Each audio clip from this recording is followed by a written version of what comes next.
Welcome back, guys. Favorite coach. We are talking about 1, there are different ways to see progress, and 2, my road / how to squat 600 pounds. So we are out in the beautiful Blue Mountain for the weekend.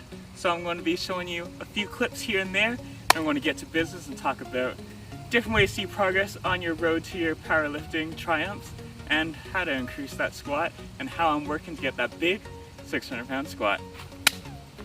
So let's discuss different ways to assess progress. So obviously as powerlifters or strength athletes, you can't hit 1 rep maxes every day in the gym because you're going to burn out, you're going to tire your CNS, and it's just not a practical way to train.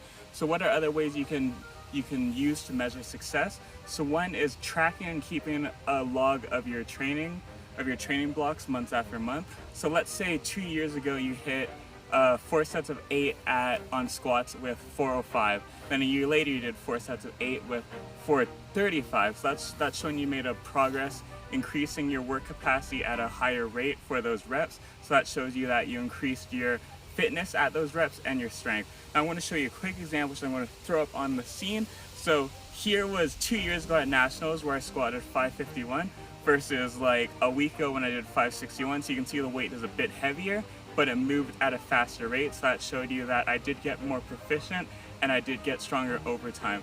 So these are a few different ways you can assess if you're making progress without trying to hit new 1 rep maxes every time you step in the gym. So I am making all kinds of hiking PRs this weekend. But anyways, long story short, if you can increase your work capacity, whether that be at 10 reps, 8 reps, 6 reps, 5 reps, 4, all the way down to 1, it's going to translate to that 1 rep max, and it's going to pay out dividends in the long run. Appreciate the flowers.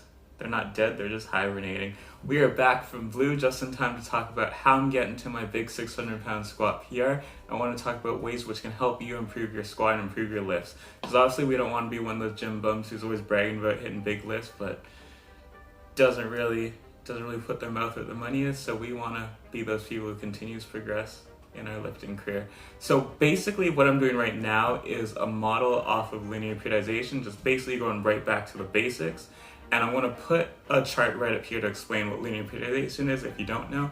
But essentially how it works is you're going to start with a higher volume at a lower intensity. And as you move through it, what you're going to do is decrease your volume as you increase your intensity leading up to a peak. And just to back up, basically when I talk about volume and intensity, volume is going to refer to your workload as in reps. So let's say you're doing three sets of 8 reps, that's your volume. Then intensity is referring to your weight. So the higher intensity, the higher weight you're doing, the closer to your 1 rep max. So how my last few blocks have differed from linear periodization is what I did is I started with a single at around RP of 7 where I was doing pause squats. And then I did volume with about 3 to 4 sets of 8 reps. My body actually really reacts well to volume, so a lot of people wouldn't keep their volume this high when they're getting close to a peak, but my body just really reacts, and that's kind of part of your journey, finding out what training methods work best for you. So what I did was for my first few weeks, I actually increased my volume while also increasing the intensity. For instance, I started at a 480 pause squat with sets of around 405 for 4 sets of 8, and the next week I increased that single and increased the volume of reps and sets as well.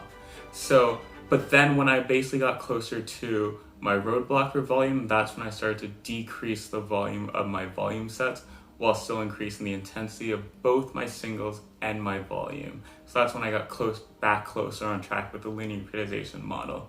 And you can see as I put it on the screen so you can follow what I did in the weeks up to right now.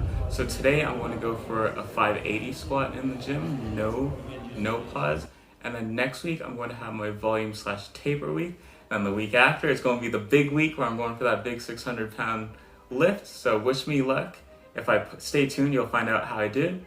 If you don't see anything, that was probably one of those gym bums I was just making fun of. So hopefully I get it.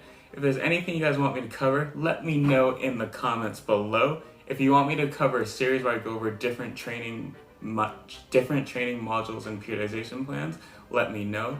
I also have a bunch on my website and links in the description. And if you want world-class coaching and you want to get to the next level in your powerlifting or strength lifting career, also hit me up and I'll be happy to help you. As always, train hard, train smart, see results, get Capit, and we will catch you next time.